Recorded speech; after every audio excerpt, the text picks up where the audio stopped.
historically had poor economies and high levels of income inequality. We got a lot of work to do. Let's turn to Senator Bernie Sanders of Vermont. Senator, great to have you with us tonight. Thanks for joining us. Good. My pleasure. There's still an ugly underbelly to this economy as it stands right now. This past election was themed about and focused on the middle class. What can we do, Senator, moving forward here in the short term? Your thoughts?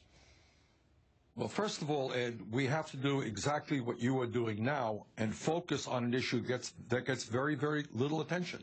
And that is the fact that we have the most unequal distribution of wealth and income of any major country on earth, worse today in the United States than at any time since 1928, before the Great Depression.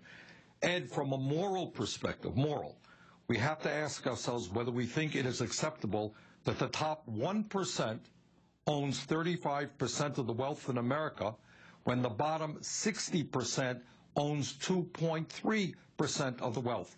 Whether it is acceptable that the top 1% earns more income than the bottom 50%, and in the last study that we saw in 2010, 93% of all new income went to the top 1%.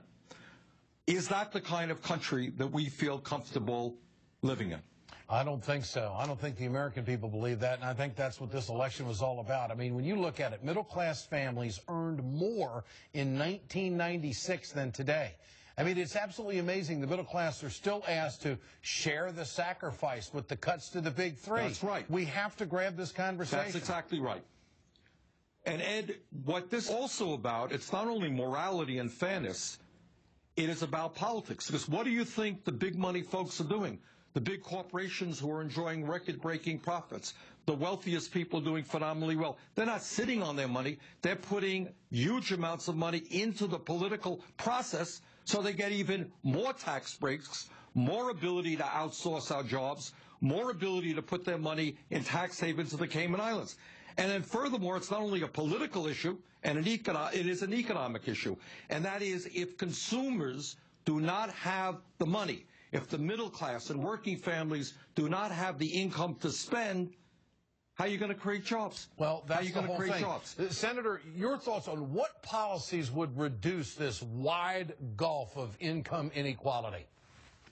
Well, let me just tick off a very few. I think what almost all economists recognize is that when real unemployment is over 14%, counting those people who have given up looking for work and are working part-time, we need to invest significant sums of money rebuilding our crumbling infrastructure, roads, bridges, water systems, mass transit, etc. Second of all, given the threat of global warming, we need to invest very heavily and create jobs in weatherization, energy efficiency, and sustainable energy. That's one area, Ed, if we are aggressive, we can create many millions of jobs rather quickly. Second of all, we have got to demand that Wall Street stop sitting on the huge amounts of money they are and get that money out to the productive economy so small and medium-sized businesses have the capital to expand and also create new jobs. That is a plan that needs to be discussed and Americans ought to get behind. Senator Bernie Sanders, thanks for joining us tonight. I appreciate it. Coming up, Geraldo Rivera wants to be New Jersey's next senator. We've got an exclusive